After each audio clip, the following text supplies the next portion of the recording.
10 companies make up about 40% of the S&P 500, and most of them move on the same artificial intelligence story, which means a plain index fund may be far less diversified than it looks today. Right now, we're walking through 4 ways to stay invested in a defined amount of downside protection options. We'll be looking at buffer ETFs, structured notes, and market-linked CDs. We'll cover each and what each one protects and what it costs you, and most importantly, where your principal actually stands. As we look at Leibel on Fire, I'm Freddie Bell, and we're talking to the Leibel Sternbach. Leibel, hello, and welcome back to the program. Hey, how are you doing today? Unbelievable. And when you mention artificial intelligence and stocks in the same breath, it gets my attention, and I'm sure a lot of people who are listening to us today. Everyone keeps saying that the market is concentrated, Leibel, as you've told us, in AI stocks. And I'm wondering, what does that actually mean for the money in a retiree's 401k or my 401k or an IRA right now? There's a mouthful. Let's start wherever you feel most comfortable. Yeah, so I mean, it means a lot. It means a lot of things. I have, in probably the last 6 months, I have met more investors, more retirees who have become self-made millionaires, multimillionaires, by investing over the last 5-6 years and concentrating their investments on specific stocks, right? They picked NVIDIA back in the beginning. They picked Palantir. They invested, in these AI companies way back when, or in the energy companies, or in the chip manufacturers. And they made a crazy amount of money. And even if you weren't one of these lucky few who saw the writing on the wall and invested in these companies in the beginning and had the conviction, the market as a whole overall has benefited from this growth. Typically in a market, right, you get, you own the S&P 500, you own the NASDAQ, you got this diversified portfolio. And so you get, these modest returns, right? These individual companies go up, 100%, 500%, 1,000%, you go up your 10% and you're happy. You go up 20%, you're happy. Well, over the last few years, what's happened is that these companies have grown so large that they have taken over most of the S&P 500. So even if you own the S&P 500, which is supposed to be the top 500 stocks in the United States, what you end up really holding is about a third in these large companies, right? A third of your money is in the top 7 or the top 10 now, and the rest of your money is in small percentages in the rest. And so what ends up happening is you, right, the investor who is trying to be diversified and not have all your eggs in one basket, have inadvertently gotten all your money in one basket, right, or gotten a large amount of your money in one basket because the market has concentrated so much of the wealth in these companies. They've gone up so much in value. They take up so much of the market's valuations that unfortunately, even what we would consider to be a very diversified portfolio of someone holding the S&P 500, they are not really that diversified because although you own 500 companies, a very large amount of your money is concentrated in these top stocks. Now, I know what you're thinking to yourself, right? Well, it's made me roll this money over the last few years, right? My money has more than doubled.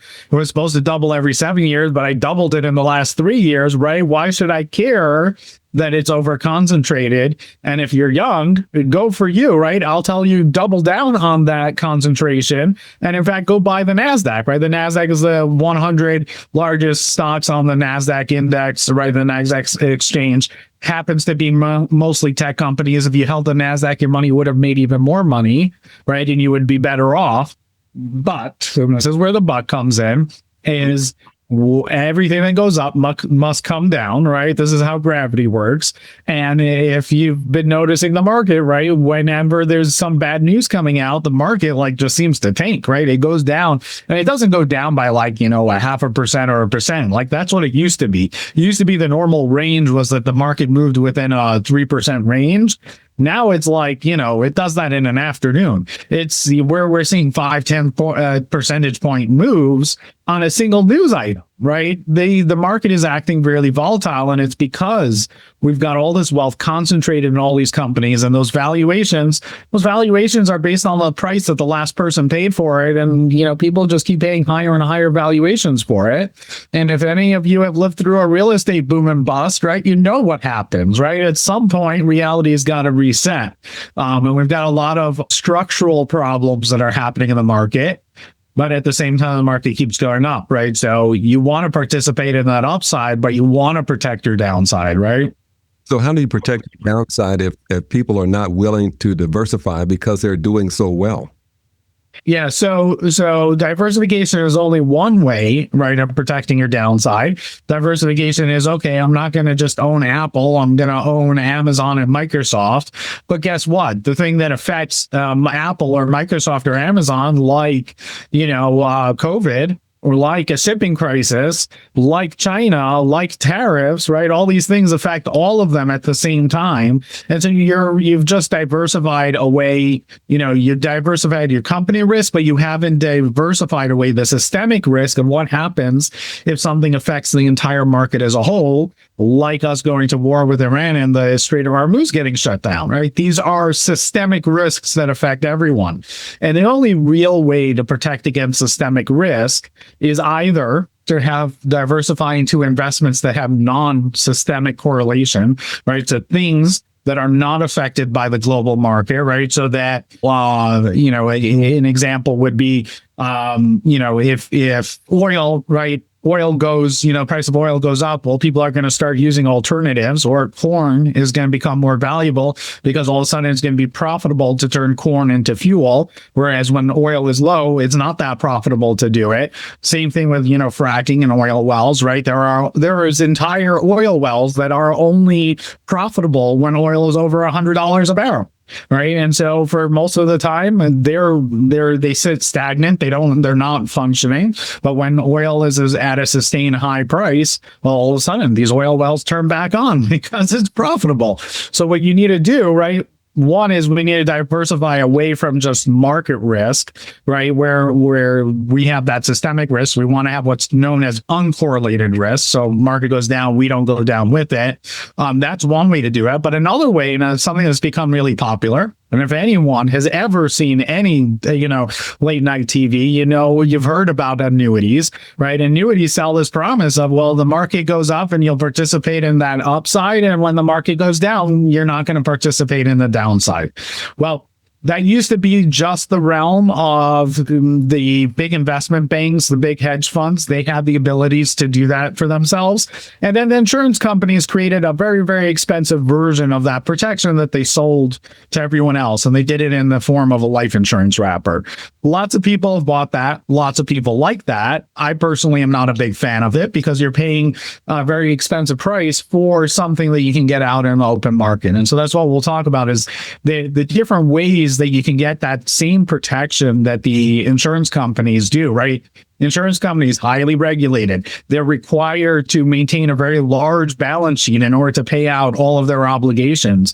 Well, how do they get the upside that they need in order to pay out all those debts and make a profit and give you market returns while still protecting the downside, right? Have you ever asked yourself that question? What is it that they're investing in, right? You hear everyone talking about I'm sure you've heard about be your own bank and all these people saying, well, be like the Rockefellers or whatever. Well, how do the insurance companies protect themselves, right? Instead of looking at the people who go buy insurance policies and saying, oh, it's an insurance policy is the answer. No, insurance policy isn't the answer. Do what the insurance companies are doing. That's the answer, right?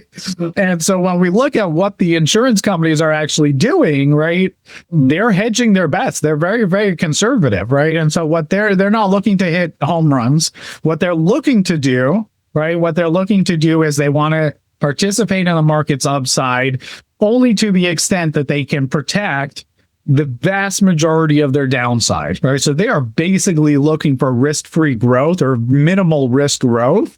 And whatever upside they can get as a result of that, they're willing to accept that upside. And that makes sense. And I'm wondering, so today, everybody, we're talking about, we're going to walk through the 4 ways that you can stay invested with a defined amount of downside protection options like buffer ETFs, structured notes, and market-linked CDs. I'm thinking about Leibel, the 68-year-old guy, or maybe he's upper 60s maybe, and they're taking money out of their investments. Why is a market drop more damaging to that individual than when it had been maybe 10 years ago? So a market drop, right? So when we're working, right? And I have a great chart that if you look up on TikTok, I have a little video of me showing it. If you're on any of my webinars, I usually go through this. If you meet with us, right? This is something that I generally show people. When we're working, the name of the game is put as much money in the market as possible. And you just dollar cost average your way in, right? You keep putting money in, keep loading money in. And, the ups and downs of the market, what ends up happening is when the market goes down, you're buying at a discount. And when the market goes up, okay, you're buying a little bit at a premium, but who cares because you have time on your side. And ultimately, when you're going to go use that money, the market's going to be at a higher place. And so those ups and downs don't really affect you because that's how averages work, right? It doesn't matter in what order you multiply your numbers, whether you put, your negatives or your small numbers up front, or you do them at the end, right? Multiplication evens it all out. You're going to end up with the same result. Right. So if you have negative numbers in the beginning or negative numbers at the end of your calculation, doesn't matter. You're going to get the same average result. You're going to get the same result because that's how multiplication works. The problem is in retirement. In retirement, when we're taking money out of our portfolio, that order of returns really matters, right? And so if we're taking money out consistently from our portfolio because we need to, supplement Social Security, we need to live, we have expenses, Social Security doesn't keep up with inflation. And then all of a sudden, right, we're taking that money out. The market goes up, right? It goes up 10%, and we're taking out 4% to live off of. Well, it's great. We made a 6% return after living off of it. But if the market is down 10%, and then we take an additional 4% to live off of, well, we have a 14% loss. Recovering from a 14% loss is a lot harder than recovering from a 10% loss. Do that a few years in a row, and all of a sudden you're running out of money because you have a catastrophic hole that you have to fill back in that you're never really going to have the opportunity to fill back in. Not only that, but as we get older and we're taking more money out, we get more conservative in our investments. We're less willing to tolerate this risk. And so we have less ability to recover from these losses because we're not growing as quickly. We're not taking those same risks that we were taking when we were working, and we can just get that second job. We can get that credit card. We can get that credit line. People were willing to give us money when we were working. When we're retired, nobody wants to give us money. Everyone wants to take our money. Exactly. So that explains why you just don't have enough time to accumulate the wealth when you're 68 years old or 70 years old. You don't have the time, and you don't have the stamina. You don't have the endurance to really, participate in that market volatility. I just had a conversation this morning with a client, and he was asking me, right, our low risk investments that we have, right, they're not returning very well, right, compared to our equity investments. Should we shift some of our money from our low risk to our growth stuff? And I said, I'm more than happy to do it for you as long as we can make sure to cover our bills. However, last time the market went down, you were wringing your hands and you were calling me up, and we were having therapy sessions about, seeing the market volatility in your account go down by the small percentage that was going down compared to the market. If you want to increase the return, that means you're going to increase the volatility over there. Can you live with that? Because I can live with that. I know you'll be okay because our plan says you're going to be okay. And long term, you'll be okay because you'll make more money as long as we have a plan to make sure that we're not taking money when the market's down. But can you live with it? And the truth is that most people, they can't, right? Everyone's got their own line in the sand of where's the line of what keeps them up at night. And why risk your sleep, right? And your health and your ability to enjoy this time that you've earned, right? Why risk it so that you can have an extra few bucks, especially if that extra few bucks isn't actually going to make a difference to your lifestyle?